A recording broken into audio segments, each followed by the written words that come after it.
اور اللہ تبارک و تعالی نے قیامت تک آنے والے انسانوں کو یہ ہدایت دی ہے کہ ما آتاکم الرسول فخذوہ وما نہاکم عنہ فانتہوا، کہ نبی کو میں تمہارے درمیان میں بھیج رہا ہوں، نبی جن کاموں کے کرنے کا تمہیں حکم دے ان کاموں کو کرو، اور جن کاموں سے منع کریں، رکنے کے لیے کہیں، ان سے رک جاؤ۔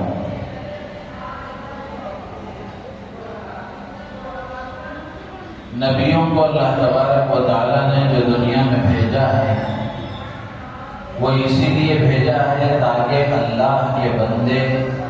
ان کی رہبری سے فائدہ اٹھا کر اپنی دنیا اور آخرت کو سنوار لیں، اپنی دنیا بھی بنا لیں، اپنی آخرت بھی بنا لیں۔ قرآن میں اللہ نے اس کو بیان فرمایا، وَمَا أَرْسَلْنَا مِن رَّسُولٍ إِلَّا لِيُطَاعَ بِإِذْنِ اللَّهِ، کہ اللہ نے دنیا میں نبیوں کو جو بھیجا ہے وہ اس لیے تاکہ ان کی اطاعت کی جائے، ان کی بات مانی جائے، ان کی بتائی ہوئی باتوں کے مطابق زندگی گزاری جائے، ان کی ہدایات کی روشنی میں زندگی گزاری جائے۔ اور اللہ کے نبی علیہ السلام نے ایسی پیاری اور ایسی نورانی اور ایسی عظیم تعلیمات دی ہیں کہ آپ کی تعلیمات اور آپ کی ہدایات کی روشنی میں جو زندگی گزارے گا وہ دنیا کی عزتیں بھی پائے گا، دنیا میں ترقی بھی کرے گا، دنیا میں چین و سکون کی، عزت کی، سہولت کی زندگی گزارے گا، اور آخرت کا ہمیشہ کا جو مقام ہے اور آخرت کی ہمیشہ کی کامیابی اور آخرت کی ہمیشہ کی نجات بھی اسے حاصل ہوگی۔ چنانچہ اللہ کے نبی علیہ السلام نے چھوٹے چھوٹے جملوں میں بڑی بڑی نصیحتیں فرمائی ہیں۔ آپ کا یہ کمال ہے کہ اللہ تبارک و تعالیٰ نے آپ کو جوامع الکلم عطا فرمائے، یعنی چھوٹے چھوٹے جملے آپ ارشاد فرماتے ہیں، اس میں معانی کا ایک سمندر ہوتا ہے۔ آپ کا بتایا ہوا ایک چھوٹا جملہ، آپ کا ارشاد فرمایا ہوا ایک چھوٹا جملہ ہوتا ہے، لیکن قیامت تک آنے والے اللہ کے نبی علیہ السلام کے امتی اس میں غور و فکر کرتے رہیں گے تو انہیں نئی نئی موتیاں ملتی رہیں گی، نئی نئی رہبری انہیں حاصل ہوتی رہے گی۔ چنانچہ آپ کی فصاحت و بلاغت کے بارے میں کہا گیا، اوتی فصاحتا ما بعدها فصاحہ، اوتی حکمتا ما بعدها حکمہ، کہ اللہ کے نبی علیہ السلام کو ایسی فصاحت و بلاغت عطا کی گئی کہ اس کے بعد فصاحت کا کوئی تصور نہیں، یعنی اعلیٰ درجے کی، سب سے اعلیٰ درجے کی فصاحت آپ کو دی گئی، اس کے بعد پھر فصاحت کا کوئی تصور ہی نہیں ہے، فصاحت کا کوئی درجہ ہی نہیں، اور آپ کو وہ اعلیٰ درجے کی حکمت دی گئی کہ پھر اس کے بعد میں حکمت کا کوئی تصور نہیں، حکمت کا کوئی درجہ نہیں۔ تو اللہ کے نبی علیہ السلام کی باتیں فصاحت و بلاغت پر مبنی بھی ہوتی ہے، اور آپ کی ہدایات حکمتوں سے بھرپور ہوتی ہے۔ تو انہی نصیحتوں میں سے اس وقت میں جو خطبے میں حدیث میں نے آپ کے سامنے پڑھی ہے، اس کے راوی حضرت ابو ذر غفاری رضی اللہ تعالیٰ عنہ ہیں۔ وہ فرماتے ہیں کہ اللہ کے نبی علیہ السلام نے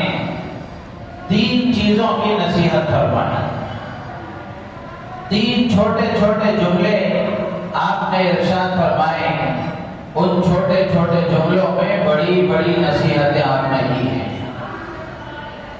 سب سے پہلی نصیحت ہے اتق اللہ حیث ما کنت۔ اللہ کے نبی علیہ الصلوۃ والسلام فرماتے ہیں کہ جہاں کہیں بھی رہو اللہ سے ڈر کر زندگی گزارو، یعنی تم جہاں بھی رہو، جس حال میں بھی رہو، تمہیں ہمیشہ یہ احساس زندہ رکھنا چاہیے کہ اللہ مجھے دیکھ رہا ہے، اللہ میری ہر بات سے واقف ہے، اللہ میرے ہر کام سے واقف ہے، میری ساری باتوں کو اللہ سن رہا ہے،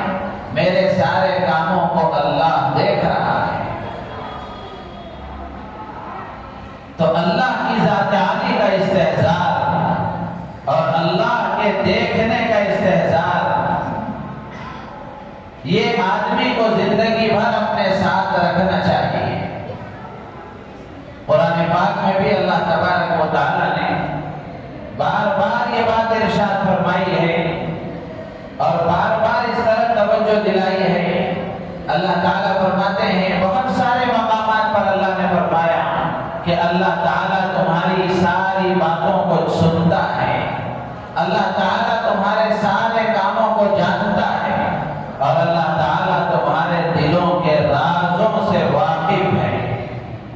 تمہارے دل و دماغ میں جو چل رہا ہے، تمہارے سینوں کی گہرائی میں جو کچھ ہے، اللہ تعالیٰ ان سب سے واقف ہے۔ یہ باتیں اللہ نے بے شمار جگہوں پر قرآن میں بیان فرمائی، وہ اسی لیے تاکہ بندے کو یہ اشارہ دیا جائے اور بندے کو یہ سمجھایا جائے کہ تجھے ہر حال میں، ہر وقت، ہر لمحہ یہ احساس رکھنا چاہیے اور اس بات کا خیال رکھنا چاہیے کہ میں اللہ کی نگاہ میں ہوں، اللہ کی نگرانی میں ہوں، اللہ تعالیٰ مجھے دیکھ رہے ہیں، میری باتوں کو سن رہے ہیں، میرے کاموں سے اللہ خوب واقف ہے۔ یہ احساس جب آدمی کے اندر زندہ ہوتا ہے تو پھر اس کی زندگی گناہوں سے پاک و صاف ہوتی ہے، ظلم و جبروت سے پاک و صاف ہوتی ہے، حق تلفیوں سے پاک صاف ہوتی ہے۔ ایسا آدمی جس کو اس بات کا استحضار ہوتا ہے کہ اللہ مجھے دیکھ رہا ہے، اللہ میری باتوں کو سن رہا ہے، اللہ میرے کاموں سے خوب واقف ہے، وہ آدمی اللہ کی نافرمانی نہیں کرتا اور وہ آدمی کسی پر ظلم نہیں کرتا، کسی کا حق نہیں مارتا، اپنی زبان سے غلط بول نہیں بولتا، اپنی آنکھ سے غلط جگہ نہیں دیکھتا، اپنے کان سے غلط باتوں کو نہیں سنتا، اور اپنے اعضاء کا، جسم کے اعضاء کا، ہاتھ و پیر کا غلط استعمال نہیں کرتا۔ اللہ کے دیکھنے کا استحضار اور اللہ تبارک و تعالیٰ کے دیکھنے کا خیال یہ آدمی کو گناہوں سے بچاتا ہے۔ جیسے دنیا میں ہم دیکھ لیں، بچہ ہے، اگر اس کو یہ معلوم ہو جائے کہ میرے والد مجھے دیکھ رہے ہیں، میری امی مجھے دیکھ رہی ہیں، میرے ابا مجھے دیکھ رہے ہیں، تو اس کو جب یہ خیال آتا ہے تو وہ فوراً غلط جگہ سے ہٹ جاتا ہے۔ تو جب دنیا کے معاملے میں جن کی عظمت دل میں ہوتی ہے، ماں باپ کی، بڑے بھائی بہنوں کی اور دوسرے خاندان کے بڑے افراد کی، جن کی عظمت دل میں ہوتی ہے، جب آدمی کو یہ احساس ہوتا ہے کہ وہ مجھے دیکھ رہے ہیں تو آدمی اس غلط کام سے رک جاتا ہے، بچ جاتا ہے۔ جب ایک انسان کا اتنا خیال ہے تو احکم الحاکمین پروردگار عالم، ہم سب کو پیدا کرنے والا خالق، جس کی نگاہوں سے کوئی چیز اوجھل نہیں، کوئی پوشیدہ چیز بھی اس سے پوشیدہ نہیں، تو ایسے پروردگار کے دیکھنے کا جب استحضار ہو جائے اور آدمی کو یہ خیال ہو جائے کہ اللہ کی نگاہ اور نگرانی میں میں ہوں، تو پھر وہ کیسے گناہ کر سکے گا؟ آج ہماری زندگی میں گناہ ہو رہے ہیں، ہم زندگی میں غفلت کا شکار ہیں، ہاتھوں پیر کا غلط استعمال ہے، زبان کا غلط استعمال ہے، آنکھوں کا غلط استعمال ہے، کانوں کا غلط استعمال ہے، طاقت کا غلط استعمال ہے، مال کا غلط استعمال ہے، عہدے کا غلط استعمال ہے، منصب اور وجاہت کا غلط استعمال ہے۔ تو اس کی وجہ یہی ہے کہ آدمی اللہ کو بھلا چکا ہے، اللہ کی ذات عالی کا اس سے استحضار نہیں ہے، جس کے نتیجے میں وہ غفلت کے ساتھ زندگی گزار رہا ہے، اللہ کی نافرمانی کے ساتھ زندگی گزار رہا ہے۔ قرآن میں اللہ نے فرمایا أَلَمْ يَعْلَمْ بِأَنَّ اللَّهَ يَرَى، کیا وہ نہیں جانتا کہ اللہ اسے دیکھ رہا ہے؟ کتنی بڑی دھمکی ہے اس میں۔ أَلَمْ يَعْلَمْ بِأَنَّ اللَّهَ يَرَى، کیا وہ نہیں جانتا کہ اللہ اسے دیکھ رہا ہے؟ اور اللہ کو ہر چیز پر قدرت ہے، طاقت ہے۔ جن آنکھوں سے وہ غلط چیزیں دیکھ رہا ہے، اللہ کو یہ قدرت حاصل ہے کہ ان آنکھوں سے دیکھنے کی طاقت ختم کر دے۔ جن کانوں سے وہ غلط باتیں سن رہا ہے، اللہ اس بات پر پوری طرح قادر ہے کہ وہ ان کانوں میں سننے کی صلاحیت کو ختم کر دے۔ جن ہاتھوں پیر کو وہ غلط کاموں میں استعمال کر رہا ہے، اللہ کو اس بات پر پوری قدرت حاصل ہے کہ وہ ان ہاتھوں پیر کی طاقت کو ختم کر کے زندہ لاش بنا دے۔ میرے عزیز و دوست و بزرگوں، اللہ کے نبی نے فرمایا اتق اللہ حیث ما کنت، کہ تم جہاں بھی رہو، جس حال میں بھی رہو، ہر لمحہ اللہ سے ڈر کر زندگی گزارو، اس استحضار کے ساتھ زندگی گزارو کہ اللہ مجھے دیکھ رہا ہے۔ قرآن میں دوسری جگہ اللہ نے فرمایا ما یکون من نجوى ثلاثة الا هو رابعهم، کہ تین آدمی بیٹھ کر خفیہ طریقے سے آہستہ آہستہ پوشیدہ انداز میں بات چیت کر رہے ہیں، اللہ فرماتے ہیں ان تین میں کا چوتھا اللہ ہوتا ہے۔ چار آدمی بات کر رہے ہیں، پانچواں اللہ ہوتا ہے۔ پانچ بات کر رہے ہیں، چھٹا اللہ ہوتا ہے۔ یعنی اللہ تبارک و تعالی ہر حال میں اس کے ساتھ ہے۔ اس سے آگے بڑھ کر قرآن میں اللہ فرماتے ہیں وَنَحْنُ أَقْرَبُ إِلَيْهِ مِنْ حَبْلِ الْوَرِيدِ، کہ ہم تمہاری شہرک سے زیادہ قریب ہیں، تمہاری ہر بات سے ہم واقف ہیں، کوئی چیز تمہاری ہم سے چھپی ہوئی نہیں ہے۔ تو اس لیے بندے کو چاہیے کہ وہ اس استحضار کے ساتھ زندگی گزارے کہ اللہ مجھے دیکھ رہا ہے، اللہ میری ہر بات سے واقف ہے، اللہ میرے ہر کام سے واقف ہے، اللہ میری ہر بات کو سن رہا ہے۔ ایک عالم دین نے اللہ کے علم کے بارے میں بڑی اچھی بات کہی۔ قرآن میں خود اللہ نے فرمایا وَسِعَ كُرْسِيُّهُ السَّمَاوَاتِ وَالْأَرْضَ، اس کی کرسی تمام آسمانوں کو اور ساری زمینوں کو گھیرے ہوئے ہے۔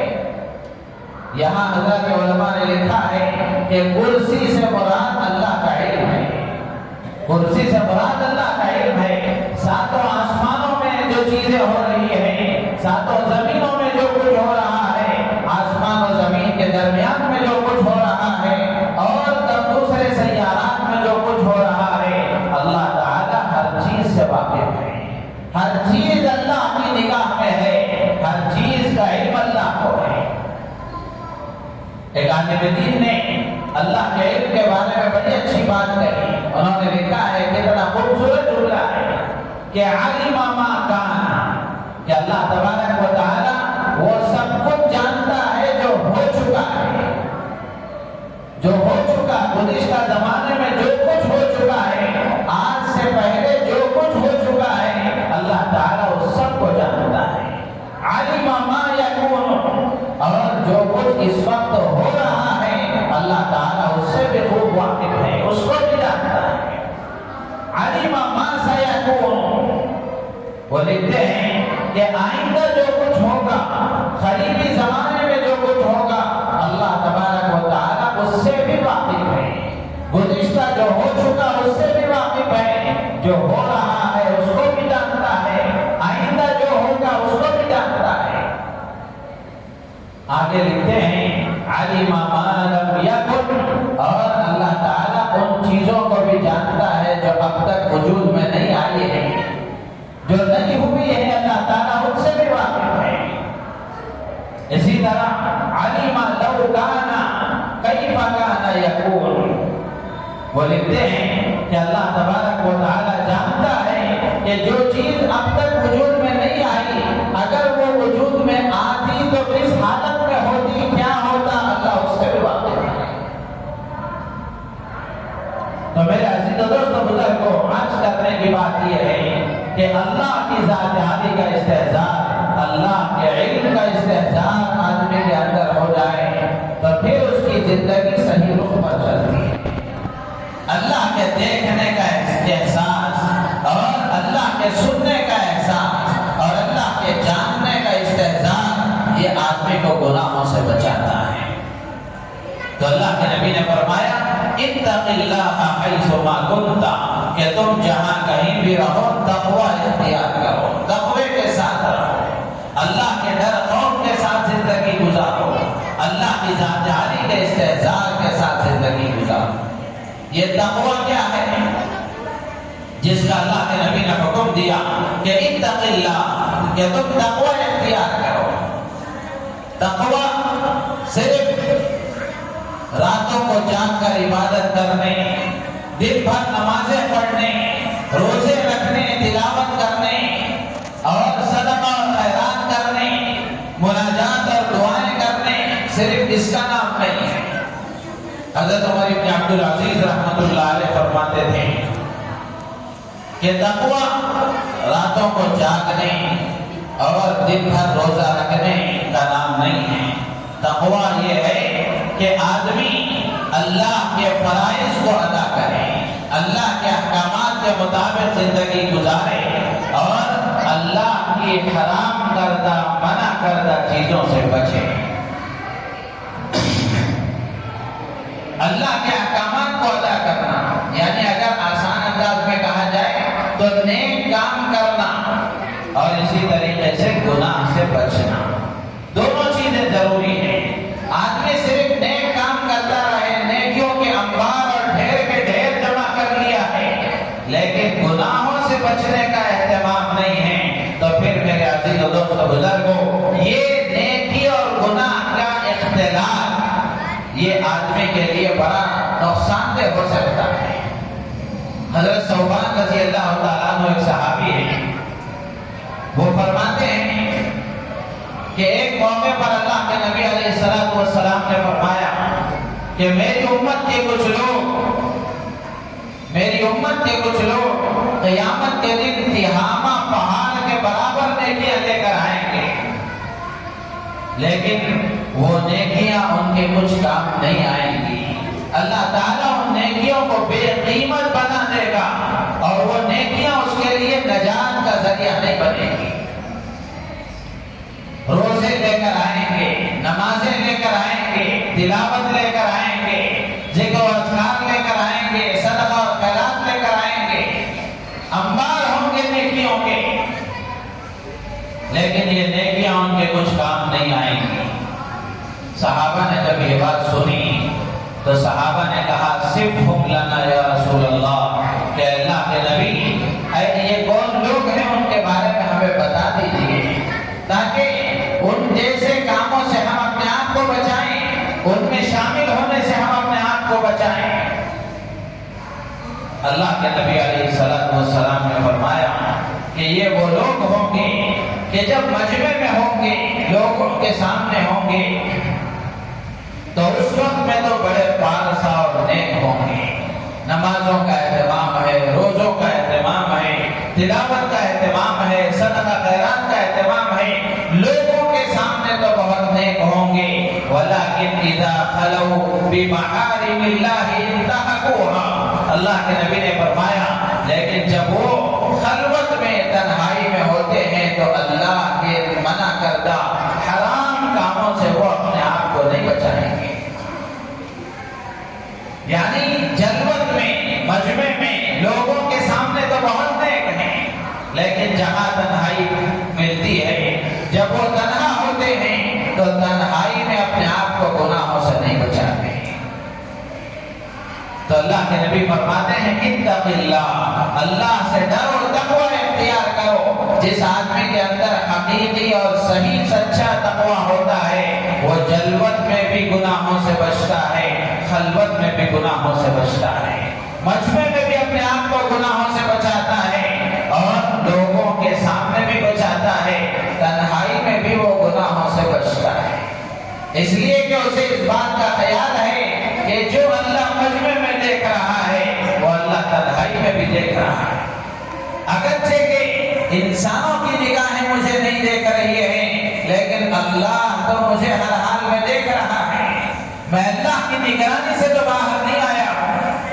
اللہ کی نظر سے تو میں اوجھل نہیں ہوا۔ تو میرے عزیز و دوست و بزرگو، تقوی آدمی کے اندر ہوگا، اللہ کا ڈر اور خوف آدمی کے اندر ہوگا، اور اللہ کے دیکھنے کا احساس اور اللہ کی نظر کا خیال جب آدمی کے اندر ہوگا تو وہ تنہائی میں بھی گناہوں سے بچے گا اور مجمع میں بھی گناہوں سے بچے گا۔ اسی لیے امام شافعی رحمۃ اللہ علیہ فرمایا کرتے تھے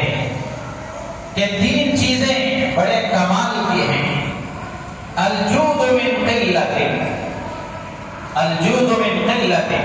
پہلی چیز امام شافعی رحمۃ اللہ علیہ نے فرمایا کہ پہلی چیز یہ ہے کہ آدمی اس کے پاس سرمایہ تھوڑا ہے، مال و دولت اس کے پاس تھوڑی ہے، لیکن اس میں سے بھی وہ سخاوت کرنے والا ہے۔ تو تھوڑے میں سخاوت کرنا یہ بڑے کمال کی چیز ہے۔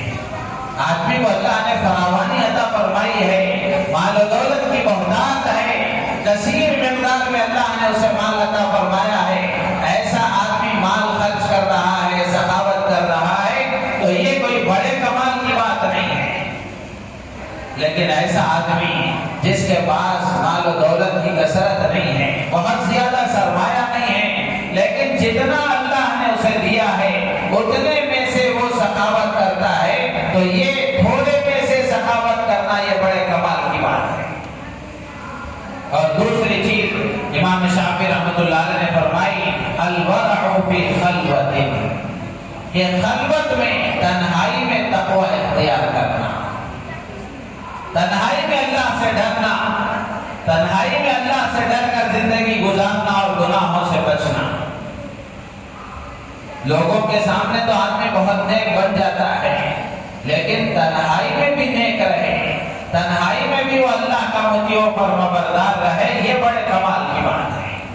لوگوں کے سامنے اپنے آپ کو نیک دکھانا، پاک سا دکھانا، یہ کوئی بڑے کمال کی بات نہیں ہے۔ کمال کی بات یہ ہے کہ آدمی تنہائی میں بھی گناہوں سے بچے،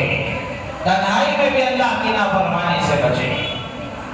اور تیسری بات فرماتے ہیں کلمۃ حق عند من یرجا و یخاف۔ امام شافعی رحمۃ اللہ علیہ فرماتے ہیں کہ حق بات کہنا ایسے آدمی کے سامنے جس کے ساتھ امید وابستہ ہے یا جس کا خوف دل میں ہے،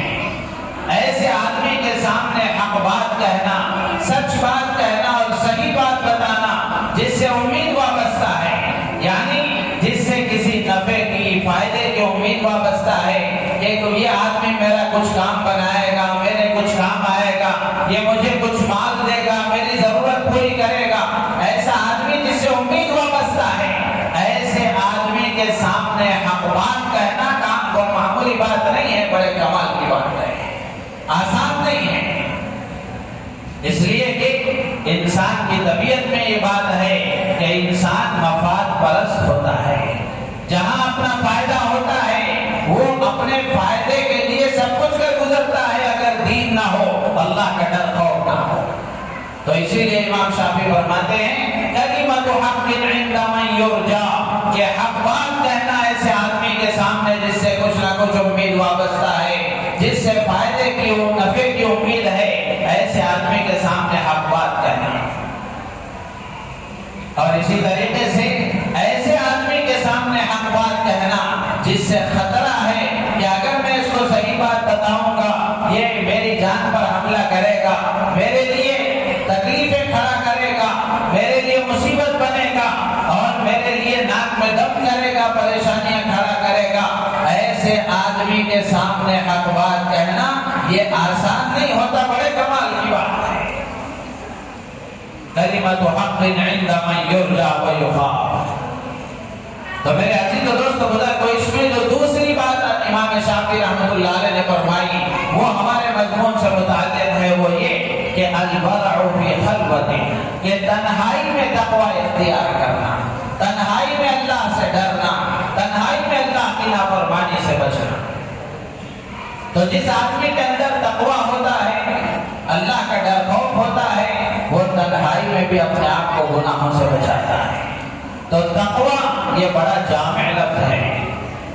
تقوی بڑا جامع لفظ ہے تو ایک چھوٹا سا لفظ لیکن اپنے اندر بڑا مفہوم وسیع رکھتا ہے۔ علماء نے لمبی لمبی اس کی تشریحات کی ہیں۔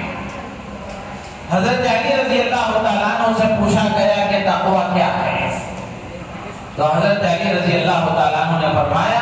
ہی الخوف من الجلیل۔ حضرت علی رضی اللہ تعالیٰ عنہ فرماتے ہیں کہ تقوی میں یہ چیز، پہلی چیز یہ ہے کہ اللہ سے ڈرنا، ہی الخوف من الجلیل، کہ اللہ سے ڈرنا، اللہ کا ڈر آدمی کے اندر رہے، اللہ کی قدرت کا احساس ہو اور اللہ کی پکڑ کا احساس ہو اور اللہ کے عذاب کا احساس ہو، تاکہ وہ اللہ سے ڈر کر زندگی گزارے۔ تو تقوی میں پہلی چیز ہے الخوف من الجلیل، کہ اللہ سے ڈرنا، اور دوسری چیز ہے والعمل بالتنزیل، اللہ کی کتاب قرآن کے مطابق زندگی گزارنا، اللہ کے احکامات پر عمل کرنا، جن احکامات کو اللہ نے قرآن میں بیان فرمایا اور امام الانبیاء ہم سب کے محسن آقا حضرت محمد رسول اللہ صلی اللہ تعالی علیہ وسلم نے ان قرآن کے احکامات کی جو وضاحت بیان فرمائی، آپ نے اس کی جو تشریح فرمائی اور آپ نے اس کی جو توضیح فرمائی اور آپ نے جو اس کی وضاحت فرمائی ہے اور جو عمل کر کے دکھایا ہے، آدمی اس کے مطابق زندگی گزارے۔ تو تقوی میں یہ دوسری چیز ہے کہ العمل بالتنزیل، کہ آدمی اللہ کے کلام کے مطابق عمل کرے۔ ایک آدمی ہے وہ زبان سے تو کہہ رہا ہے کہ میرے اندر اللہ کا ڈر خوف ہے، لیکن زندگی عمل سے خالی ہے، زندگی اللہ کے حکموں سے خالی ہے، نافرمانیوں سے بھری ہوئی ہے، گناہوں سے بھری ہوئی ہے۔ زبان سے تو کہہ رہا ہے کہ اللہ کا ڈر خوف ہے، لیکن آنکھوں کا غلط استعمال بھی ہے، کان کا غلط استعمال بھی ہے، زبان کا غلط استعمال بھی ہے، مال کا غلط استعمال بھی ہے، جاہ و جلال کا غلط استعمال بھی ہے، طاقت کا غلط استعمال بھی ہے، عہدے اور منصب کا غلط استعمال بھی ہے۔ تو ایسا آدمی اپنے دعوے میں جھوٹا ہے، اس لیے کہ جس کے اندر اللہ کا ڈر خوف ہوگا وہ اللہ کے حکم کے مطابق زندگی گزارے گا۔ العمل بالتنزیل، کہ اللہ کی کتاب کے مطابق عمل کرنا۔ اور تیسری چیز حضرت علی رضی اللہ تعالیٰ عنہ فرماتے ہیں الرضا بالقلیل، کہ تھوڑے پر راضی ہو جانا، کہ اللہ نے جو کچھ عطا فرمایا ہے آدمی تھوڑے پر راضی ہو جائے، قناعت اختیار کر لے، قناعت اختیار کر لے۔ یہ بھی بہت بڑی چیز ہے کہ قناعت، اللہ کے نبی علیہ السلام نے دعا مانگی ہے، آپ کی مسنون اور معصور دعاؤں میں ہے اللہم قنعنی بما رزقتنی، اے اللہ جو تو نے مجھے دیا ہے اس میں قناعت اختیار کرنے کی توفیق عطا فرما۔ کہ آدمی کو جو ملا ہے مال و دولت کے اعتبار سے، عزت و شہرت کے اعتبار سے، عہدے اور منصب کے اعتبار سے، اللہ نے اس کو جو دیا ہے اس پر آدمی قناعت کر لے، اس لیے کہ زیادہ کی تلاش، زیادہ کی حرص اور مال کے بڑھانے کی ہوس یہ آدمی کو تباہ و برباد کر دیتی ہے، یہ آدمی کو تباہ و برباد کر دیتی ہے۔ بڑھانے کی فکر اور بڑھانے کی تلاش اور زیادہ کی لالچ ہی آدمی کو حرام کی طرف لے جاتی ہے، پھر اس کے بعد آدمی کے اندر حلال اور حرام کا کوئی فرق نہیں رہ جاتا۔ تو اس لیے حضرت علی رضی اللہ تعالیٰ عنہ فرماتے ہیں کہ تقوی میں یہ بات داخل ہے کہ الرضا بالقلیل، کہ آدمی تھوڑے پر راضی ہو جائے، جتنا اللہ نے دیا ہے اتنے پر راضی رہے۔ کسی کو اللہ نے زیادہ دیا ہے، کسی کو کم دیا ہے، تو تو اللہ نے جتنا دیا ہے اس پر راضی ہو جائے۔ ہاں اگر آدمی کی روزی کم ہے، تنگی ہے، تو آدمی اللہ سے مانگ سکتا ہے اور اللہ کی نعمت کا سوال کر سکتا ہے، یہ غلط نہیں ہے۔ اس لیے کہ قرآن میں اللہ تبارک و تعالیٰ نے خود دعا سکھائی ہے، ربنا آتنا فی الدنیا حسنہ وفی الآخرۃ حسنہ وقنا عذاب النار۔ اے ہمارے پروردگار، ہمیں دنیا میں بھلائی عطا فرما اور آخرت میں بھی بھلائی عطا فرما اور جہنم کے عذاب سے ہماری حفاظت فرما۔ تو دنیا میں بھلائی، یہ دنیا میں بھلائی کا ایک لمبا مفہوم ہے۔ آج سے کچھ سالوں پہلے اس دعا کے سلسلے میں نے آپ حضرات کے سامنے تقریباً 3-4 جمعہ اس مضمون پر عرض کیا تھا کہ ربنا آتنا فی الدنیا حسنہ، کہ یہ جو حسنۃ کا لفظ ہے یہ دنیا کی بھلائی میں کیا کیا چیزیں آتی ہیں۔ حضرات مفسرین نے 10 چیزیں لکھی ہیں کہ آدمی دنیا کی بھلائی اللہ سے مانگ رہا ہے تو اس میں کیا کیا چیزیں مانگ رہا ہے۔ اس میں رزق کی تنگی کا دور ہونا بھی شامل ہے، عزت کا ملنا بھی شامل ہے، کاروبار کی ترقی بھی شامل ہے، اولاد کا نیک ہونا بھی شامل ہے، بیوی کا مطیع و فرمانبردار ہونا بھی شامل ہے، اور اسی طریقے سے آدمی کو عزت اور شہرت ملے یہ بھی اس میں شامل ہے۔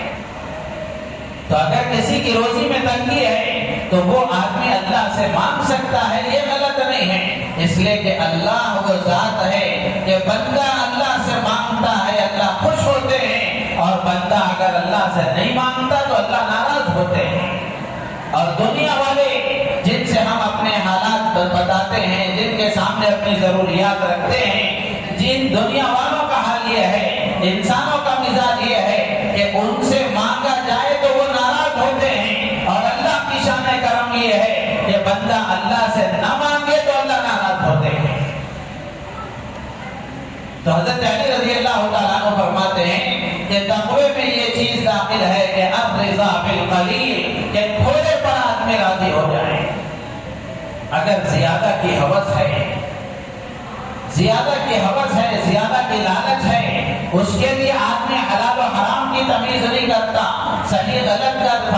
فرق نہیں دیکھتا، تو پھر یہ علامت ہے اس بات کی کہ اس کے اندر تقوی نہیں ہے، اس کے اندر اللہ کا ڈر خوف نہیں ہے۔ اور چوتھی چیز حضرت علی رضی اللہ تعالیٰ عنہ نے فرمائی الاستعداد لیوم الرحیل، آخرت کی آدمی تیاری کرے،